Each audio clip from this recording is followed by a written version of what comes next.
Over the last 5 years, you've probably read countless negative stories and media articles about the Melbourne property market, which to be honest with you has been my personal experience with the market as well. There's been so many people leave the city.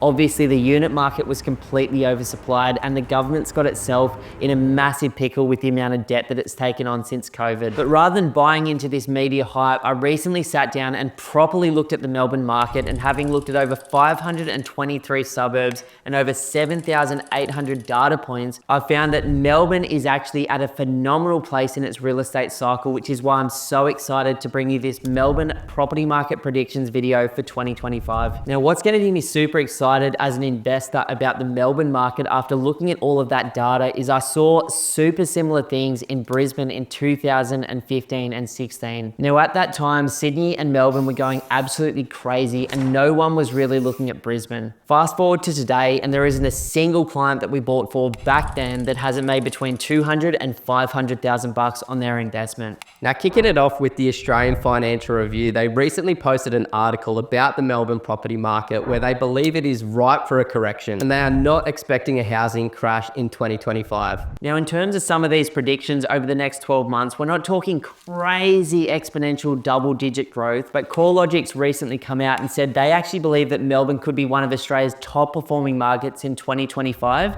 doing somewhere between about 5 and 6%. Now, when you compare this to the longer term average, Simon and I had a look at some data from Homely and CoreLogic, and we looked at the period between 1976 and 2016, which was a 50-year period. And what we found when we looked at the total return divided by the number of years in Melbourne had done about an average of 9.5% per annum. So well above the expectations for the new year, and most importantly, well above the results in the last 5 years, which is why Melbourne is looking better and better at the moment. And that data was very similar to what we've seen from Simon Priestley, where he looked at 50 years of property performance up until 2022, where the average property in Melbourne saw 8.2% capital growth per year. So clearly in recent years, Melbourne has not kept up with its longer term averages, but we're starting to see some predictions come out from the likes of ANZ, where they expect Melbourne to make a recovery of 4% next year. It's not just one of Australia's biggest banks expecting this correction down in Melbourne, it's also one of Australia's largest real estate platforms, Domain, expecting Melbourne to make a recovery of 3.5% in 2025.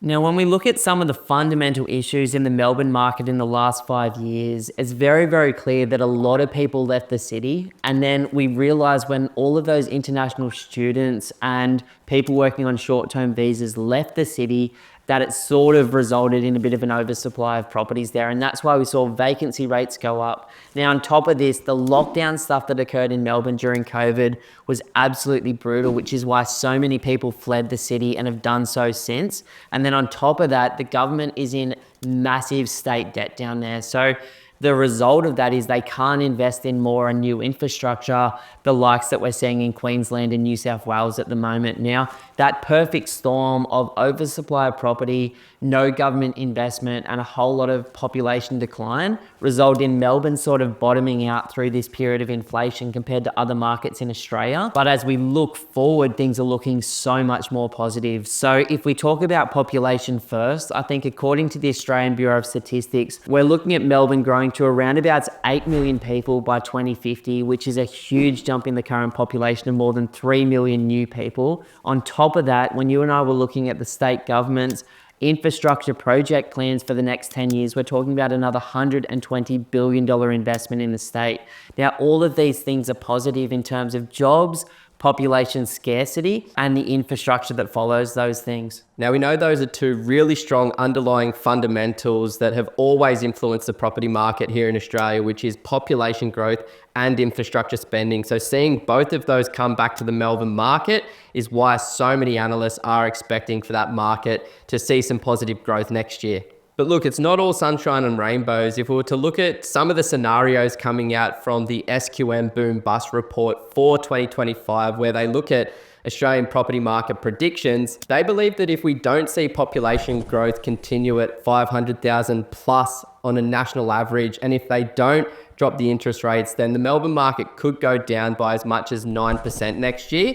However, if we do see over 500,000 people move to Australia, and if we do start to see an interest rate declining cycle, then they believe that the Melbourne market could see up to 6% capital growth in alignment with what CoreLogic's expecting. Now, having looked and spent many, many sleepless nights recently looking at these 523 suburbs in Melbourne, and I wish it wasn't that way, but when you love this stuff as much as we do, sometimes you've really, really got to go deep. And what I found is of these 523 suburbs, there was only actually 18 of them that I absolutely love for 2025. Now, these are the ones that will be going out there and buying for the small number of clients that we choose to take on each week. But what I can say, the commonality between these 18 out of 500 odd suburbs is they all have extremely low vacancy rates, very good household incomes, very, very low percentages of renters living there and very high percentages of mums and dads.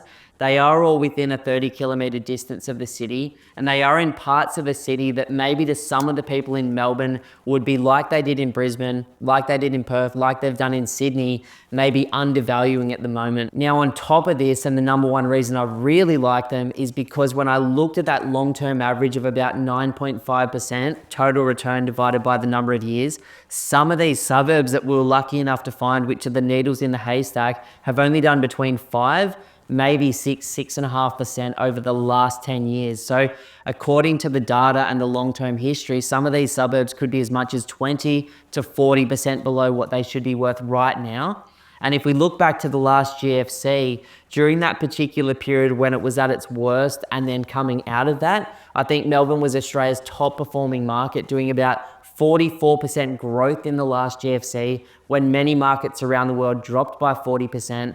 And then in the 3 or so years after that, it did another 30%. So from the GFC start to about 3 years after, it averaged about 70%. And that is one of the strongest reasons why we're looking at this market in terms of that global real estate cycle at the moment. Now, at the end of the day, no matter how much research and due diligence you do, nobody can bloody predict the future.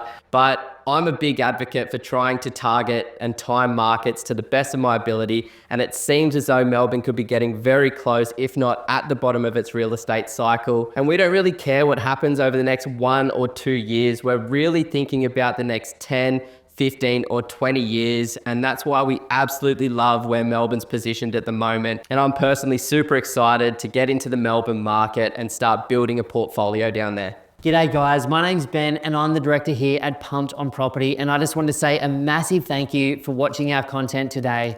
Now, if you're thinking about buying an investment property in the next 3 to 12 months, then the team and I would love to offer you a one-on-one strategy session. In that session, we can talk about exactly where you are right now, where you'd like to be longer term, and we can deeply educate you on the Australian market. And then you can take that information and go and absolutely smash it on your own, or potentially become one of the small number of clients that we work with each week. To book your session, all you have to do is go to www.pumpedonproperty.com and click that book your free strategy session button. But either way, we wish you all the best on your journey as an investor to financial freedom.